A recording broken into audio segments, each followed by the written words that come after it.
I was not expecting that. Welcome back to Not Your Normal Guy, the channel where we discuss the cultural implications of media, especially Disney media. And now that Star Wars and Lucasfilm is owned by the all-encompassing Disney Corporation, we are talking through the Star Wars canon and watching them one piece at a time in the order that they were released. If that sounds interesting to you, please come and join this channel. We also are reviewing every Disney movie in order in the same way, but a little bit more systematically, and I'd love for you to check it out.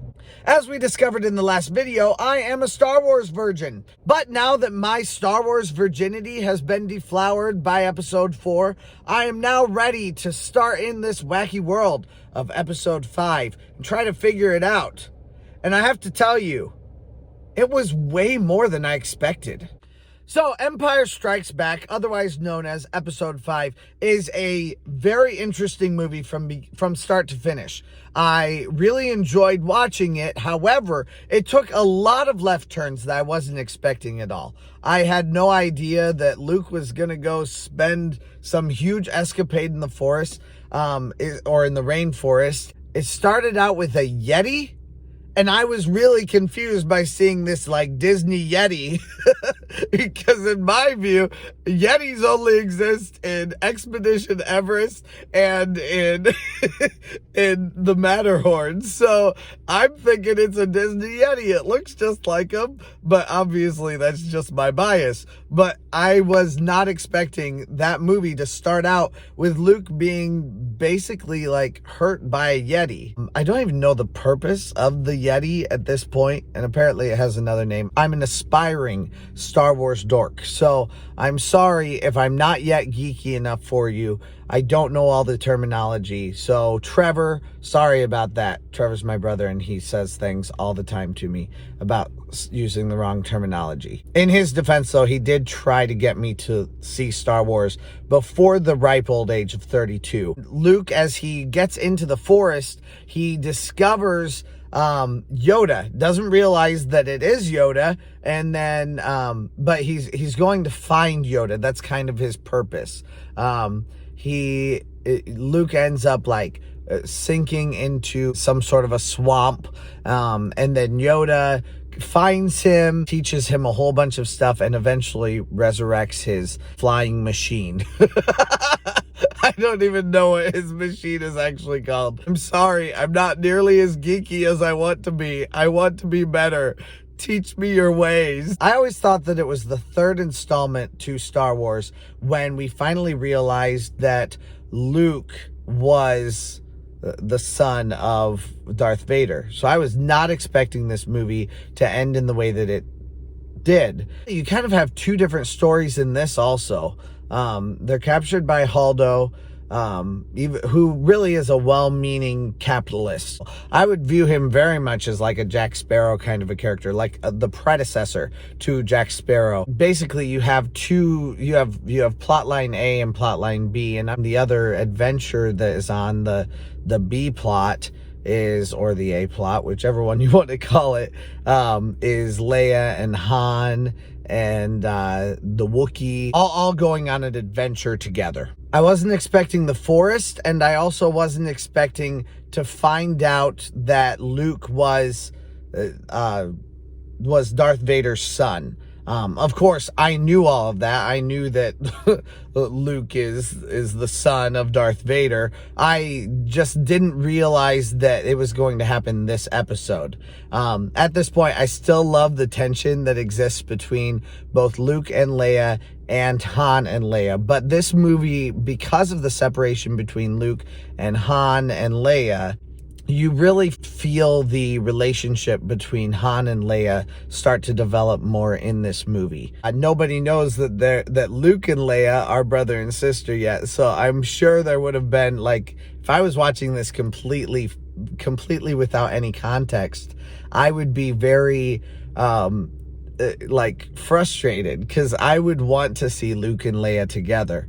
And I like that, especially looking at the movies now, because I think there's a lot of things where it's like we're frustrated about the way that Disney has rewritten these. But the thing is, I think maybe I'm giving them too much credit, but I think that there is a plan, and I think that more is going to happen than we necessarily expect. I think this next movie is going to be really interesting because I think it's going to tie together a whole bunch of loose ends that we were all wanting to go a certain way, but now all of a sudden they're going to mean something entirely new and unexpected.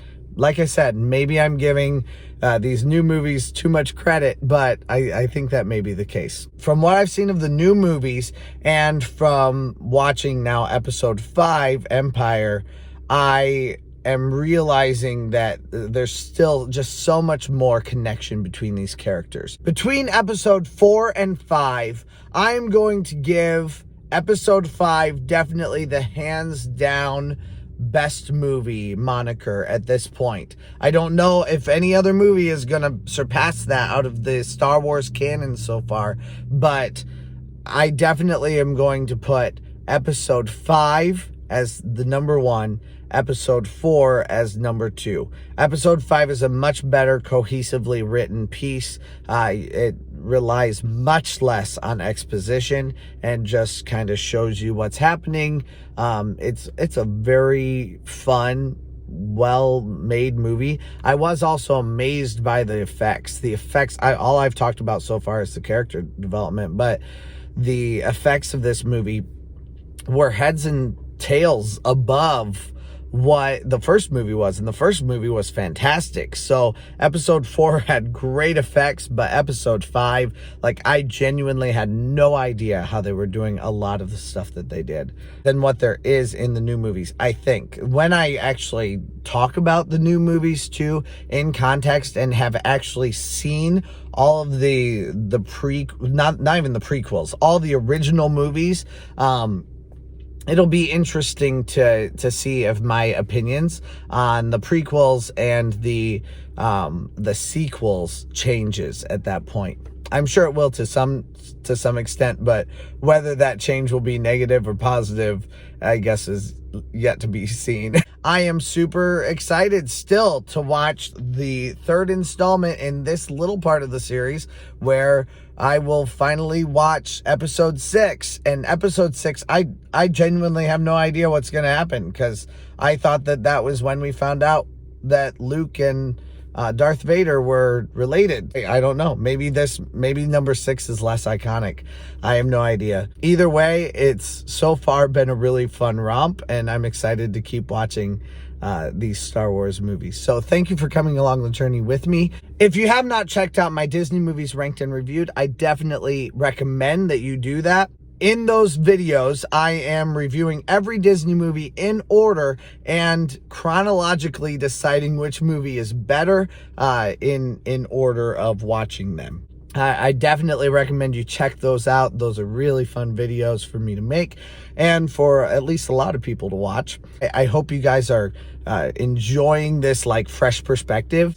I'm sure I'll watch back on these movies that I am creating right now and realize that there were a ton of facts that I got wrong. I'm sorry for those, but these are my just initial thoughts on the movies as I watch them in order. So I hope you're having a great day today, and I will see you again in another couple days. Bye.